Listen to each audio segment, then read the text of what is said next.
By election warrior, युद्ध प्रतिष्ठा और अस्तित्व का।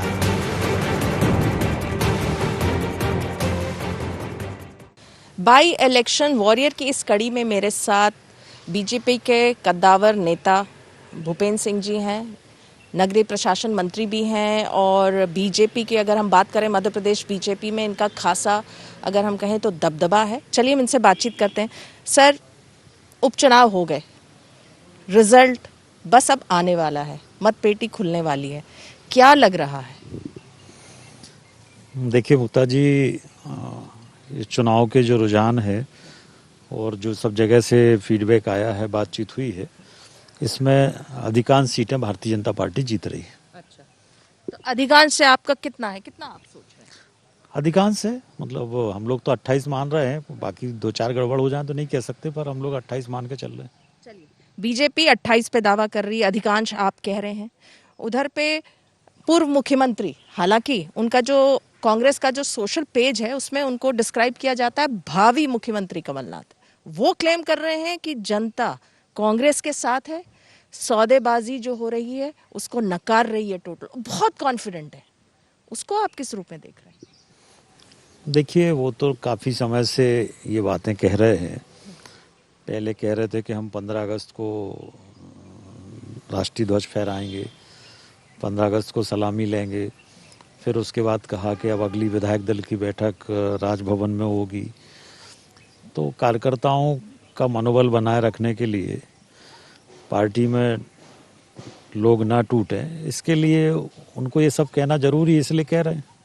आपको लगता है बस कार्यकर्ता का मनोबल बनाने के लिए वो कह रहे हैं? हाँ, निश्चित रूप से उनको मालूम है कि कांग्रेस में भगदड़ की स्थिति है और लगातार लोग कांग्रेस से टूट रहे हैं और बाकी और विधायक कांग्रेस छोड़ के ना चले जाएं, बाकी लोग कांग्रेस छोड़ के ना चले जाएं, और इसलिए उनको मनोबल बनाए रखना है। तो पहले कहा कि अब हमारी सरकार बन रही है, फिर कहा इतनी सीटें जीत रहे हैं, तो ये सब कुल मिला के पार्टी को बचाने के लिए, मनोबल बनाए रखने के लिए कह रहे हैं। वास्तविकता उनको पता है। चलिए, कांग्रेस में अगर मनोबल बनाने के लिए कमलनाथ जी ऐसे कॉन्फिडेंट स्टेटमेंट्स दे रहे हैं, तो बीजेपी के इस कदम को हम क्या माने कि जिस तरह से आपसे मिलने आ रहे हैं बसपा के विधायक, इंडिपेंडेंट विधायक, बीजेपी के नारायण त्रिपाठी जो डमाडोल होते रहते हैं, कहीं ना कहीं बीजेपी भी तो आशंकित है, इसलिए जो है वो सबको जो किलाबंदी कर रही है लोगों को, अगर रिक्वायर्ड नंबर नहीं आए तो आप लोग अपने जो प्लान बी है उस पर तैयारी कर रहे हैं। देखिए, कोई प्लान बी की आवश्यकता नहीं है, ना हम लोग कोई आशंकित हैं। ये सभी लोग पहले से भारतीय जनता पार्टी का समर्थन कर रहे हैं और आज भी भारतीय जनता पार्टी के साथ हैं। और जहाँ तक नारायण त्रिपाठी जी का सवाल है, वो भारतीय जनता पार्टी के एमएलए हैं और उन्होंने अभी चुनाव में पार्टी ने जिम्मेदारी उनको दी थी ग्वालियर की, तो पूरा ग्वालियर में रह के उन्होंने पार्टी के लिए रात दिन काम किया और पार्टी के प्रति हमेशा समर्पित रहे हैं और आज भी समर्पित हैं। आप आश्वस्त हैं एकदम कि जो है बीजेपी को अच्छे जो हैं अच्छे वोट्स मिलने वाले हैं और अच्छे आपको नंबर्स आने वाले हैं? देखिए, हम लोग 100% आश्वस्त हैं। हम लोग कोई बात किसी के मनोबल बनाए रखने के लिए या उत्साह बनाए रखने के लिए नहीं करते, ना हमें उसकी ज़रूरत है। हमारी सरकार है और जो परिणाम है उसके प्रति हम लोग 100% आश्वस्त हैं और प्रदेश के लिए एक अच्छा ये होगा कि एक स्थायी सरकार प्रदेश को इस परिणाम के बाद मिलेगी और 3 साल हम लोग तेजी से विकास के काम करेंगे। भूपेंद्र सिंह जी, हमने आपको इतने सालों से देखा है, बहुत लो प्रोफाइल आप रहते हैं, मतलब बहुत वरिष्ठ नेता हैं, कई सालों से बीजेपी से जुड़े हैं, बहुत आपके पास इम्पोर्टेंट विभाग रहे हैं समय समय पर, बट आपने हर वक्त अपने आप को बहुत लो प्रोफाइल करके रखा है। लेकिन इन दिनों हम देख रहे हैं, तो क्या पावर का शिफ्ट हो रहा है आपके पास? हम देख रहे हैं कि लोग अब मिलने आने लग गए हैं, ऐसा नहीं कि पहले नहीं आते थे, बट अब इम्पोर्टेंट चहलकदमी जो है आपके बंगले से अब होने लगा है, तो थोड़ा बहुत पावर शिफ्ट हो रहा है। देखिए, भारतीय जनता पार्टी में कोई किसी को पावर शिफ्ट नहीं होता है। भारतीय जनता पार्टी में जिसको जो काम दिया जाता है वो काम अच्छे से करे, वही उसके लिए महत्वपूर्ण होता है। और पार्टी ने जब जो काम मुझे दिया है, मेरी हमेशा प्राथमिकता ये रही है कि साइलेंटली उस काम को मैं करूं और ना कभी उस काम को करने की क्रेडिट लेने की कोशिश हमने की है।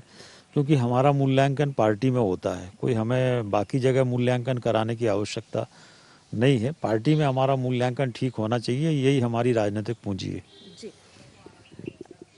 क्या लग रहा है इस चुनाव के बाद, चलिए जितनी भी सीट्स आती हैं, मुख्यमंत्री शिवराज सिंह चौहान ही रहेंगे? जी हाँ, 100% मुख्यमंत्री शिवराज जी रहेंगे। उनके नेतृत्व में ही हम लोगों ने चुनाव लड़ा और इस चुनाव में एक बड़ी सफलता का कारण चुनाव माननीय शिवराज जी और कमलनाथ जी के बीच में चला गया। उसका भी हम लोगों को बड़ा लाभ मिला कि शिवराज जी एक लोकप्रिय मुख्यमंत्री हैं, लोकप्रिय चेहरा है।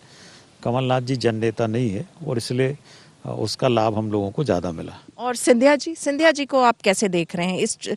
चलिए इस चुनाव में तो आप सब लोगों ने बहुत मेहनत की, जितने बड़े आपके नेता थे आप लोगों ने ताबड़तोड़ जो है जनसभाएं की, एक एक दिन में खूब सारी सभाएं की, जनता तक गए। सिंधिया जी का कैसे देख रहे हैं पॉलिटिकल कैरियर इस चुनाव के बाद, मध्य प्रदेश की अगर हम बात करें तो? हाँ हाँ, सिंधिया जी देखिए भारतीय जनता पार्टी के वरिष्ठ नेता हैं, मध्य प्रदेश के हमारे स्टार प्रचारक थे और सर्वाधिक सभाएं उन्होंने, काफ़ी सभाएं उन्होंने की हैं मुख्यमंत्री जी और उन्होंने, और लगातार पिछले समय से वो सक्रियता से काम करते रहे और वो भारतीय जनता पार्टी के हमारे अब वरिष्ठ नेता हैं, उनका नेतृत्व पार्टी को मिला हुआ है। चलिए आप कह रहे हैं, लेकिन ये बार बार ये पॉइंट किया जाता है कि सिंधिया जी का जैसे जो फोटो है पोस्टर में नहीं है, रथ में नहीं है, उनका नाम जो स्टार प्रचारक की सूची में नीचे आ गया, तो ये चीजें बहुत पॉइंट आउट में होती, तो ये क्यों होता है? देखिए मुक्ता जी, भारतीय जनता पार्टी और कांग्रेस में कुछ चीज़ों का फ़र्क है। भारतीय जनता पार्टी में एक प्रक्रिया है, हर चीज़ की एक प्रक्रिया बनी हुई है, उस प्रक्रिया से पार्टी चलती है, उस प्रक्रिया से कोई कितना बड़ा व्यक्ति क्यों ना हो, उस प्रक्रिया से वो चलता है। तो भारतीय जनता पार्टी में एक प्रक्रिया है कि जो हमारे मुख्यमंत्री होते हैं, प्रदेश अध्यक्ष होते हैं और राष्ट्रीय हमारे अध्यक्ष राष्ट्र प्रधानमंत्री, ये 4 फोटो लगते हैं। तो ये सामान्यतः एक प्रक्रिया है, उस प्रक्रिया के अंतर्गत ये फोटो लगे थे। बाकी पार्टी में बहुत वरिष्ठ नेता हमारे माननीय नरेंद्र सिंह जी हैं, कैलाश जी हैं और भी लोग हैं, तो सभी लोग उतने बड़े कद के नेता हैं, पर पार्टी की एक प्रक्रिया है, उस प्रक्रिया का पालन होता है। और सिंधिया जी पार्टी के बड़े नेता हैं और उस नाते वो स्टार प्रचारक थे। अब सूची में तो सीनियरिटी के हिसाब से ही नाम आता है। चलिए अगर हम बात करें, आप इसको किस रूप में देख रहे हैं, जिस तरह से बम्पर वोटिंग हुई है, इसको जो है कांग्रेस दावा कर रही है कि उनके फेवर में गया है क्योंकि लोग सत्ता के खिलाफ वोट कर रहे हैं, आप लोग बीजेपी कह रही है नहीं ये तो बीजेपी के पक्ष का वोट है, आप इसको कैसे देख रहे हैं? देखिए, सत्ता के खिलाफ तो वोट होने का प्रश्न ही नहीं उठता था। 7 माह में हमारे खिलाफ कोई ऐसा कारण नहीं था सरकार का कि जिसमें हमारे खिलाफ वोट होता। ये जो वोट हुआ है, ये भारतीय जनता पार्टी का जो बूथ मैनेजमेंट था, भारतीय जनता पार्टी के पिछले 5 माह से जो प्रयास थे, उस प्रयास का परिणाम है कि हैवी पोल हुआ है। और अगर ऐसा होता तो फिर ग्वालियर में मतदान कम क्यों होता, वहाँ भी ज़्यादा होता। तो इसलिए मतदान जो हुआ है वो भारतीय जनता पार्टी के बूथ मैनेजमेंट से हुआ है। हम लोगों ने सभी जगह बूथ मैनेजमेंट किया था और उस वजह से मतदाता अधिकतम निकालने में हम लोग सफल हुए। ये जो विधायक कांग्रेस से बीजेपी में आए, उनके कारण बीजेपी के जो पुराने नेता हैं, वरिष्ठ नेता हैं, अभी हाल में गौरीशंकर शेजवार और उनके बेटे मोहित शेजवार को भी नोटिस दिया गया पार्टी के अगेंस्ट काम करने के लिए, तो ये भीतरगात तो रहेगा ना। बाकी जो आपके पुराने नेता हैं, वरिष्ठ नेता हैं, उनकी पॉलिटिकल कैरियर का क्या? अगर ये लोग जीत जाते हैं, बने रहते हैं, और भी जैसे आप लोग क्लेम कर रहे हैं कि और भी कांग्रेस के लोग आपके संपर्क में वो आएंगे, तो उनको भी आप लोग कुछ ना कुछ तो गिफ्ट में कुछ देंगे, कोई ना कोई पोजीशन देंगे, या तो मंत्री पद देंगे या कहीं निगम में एडजस्ट करेंगे, तो बाकी बीजेपी का क्या? देखिए मुक्ता जी, ये भारतीय जनता पार्टी में ही संभव है कि भारतीय जनता पार्टी में कोई भी बाहर से आता है तो परिवार की तरह हम लोग समाहित करते हैं। और उसके पीछे मूल जो धारणा है वो ये है कि भारतीय जनता पार्टी एक परिवार संस्कृति के आधार पर पार्टी चलती है और इसलिए हम लोग उसको अपना परिवार का सदस्य मान लेते हैं जो पार्टी में आ जाता है। और फिर ये भेदभाव नहीं होता कि ये बाहर से आए या अंदर से आए। ये चुनाव चुनौतीपूर्ण था, ये बात सही थी। जिनके खिलाफ हम लोग बरसों से लड़ रहे थे, संघर्ष कर रहे थे, उनके लिए हम लोगों को वोट मांगना था। ये चुनौती थी, पर जब भारतीय जनता पार्टी के कार्यकर्ता के सामने पार्टी शब्द आता है और पार्टी की प्रतिष्ठा का विषय आता है, तो भारतीय जनता पार्टी का कार्यकर्ता सारी बातें भूलकर पार्टी की प्रतिष्ठा के लिए काम करता है। लेकिन एक बात और चल रही है कि जैसे सिंधिया के जो करीबी हैं, कद्दावर नेता हैं, चाहे वो गोविंद सिंह राजपूत हों, तुलसी सिलावट हों, जो कि आगे चल के बीजेपी में जो सेकेंड लाइन ऑफ लीडरशिप है आफ्टर शिवराज सिंह चौहान, उनके लिए कहीं ना कहीं खतरा हो सकते हैं। तो इसलिए इनको भी कहीं ना कहीं कोशिश हो रही है भीतरगात या किसी तरह की, ये चुनाव ना जीतें, कि बाकी जितने इंपॉर्टेंट सेकंड लाइन के लीडर्स हैं उनका भविष्य या उनके लिए आगे की सीढ़ी जो है सुरक्षित रहे। देखिए मुक्ता जी, भारतीय जनता पार्टी में कभी कोई खतरा नहीं होता है, और भारतीय जनता पार्टी में हमारे करने से, किसी के करने से कुछ नहीं होता।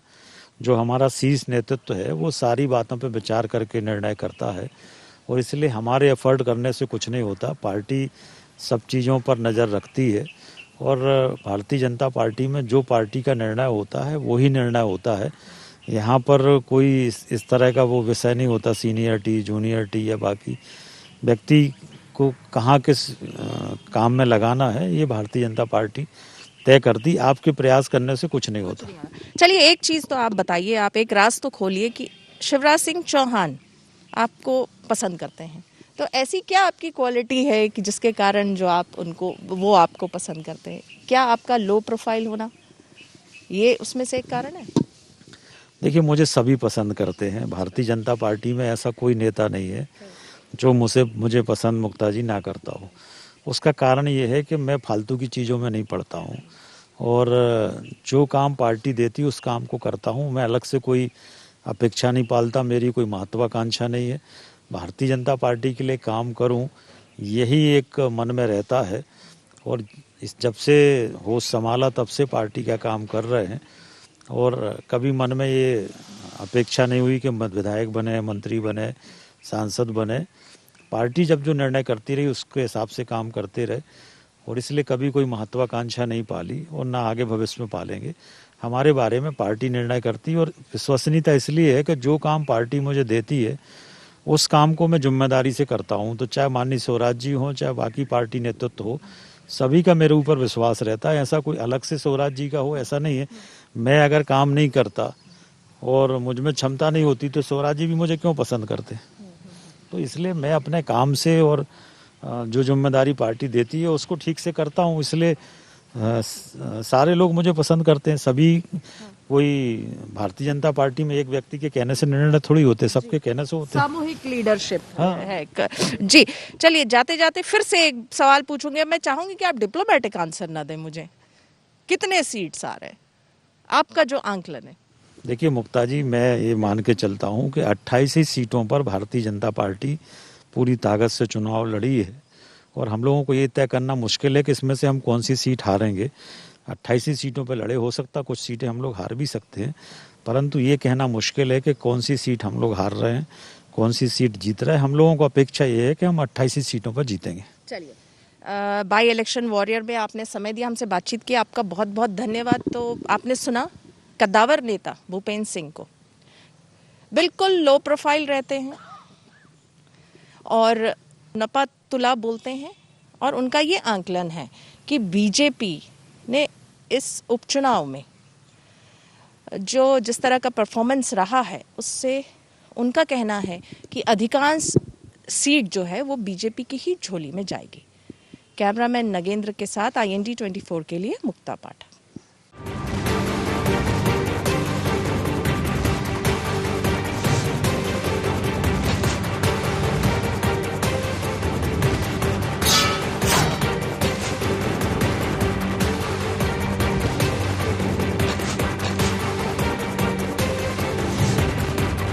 बाई इलेक्शन वॉरियर, युद्ध, प्रतिष्ठा और अस्तित्व का।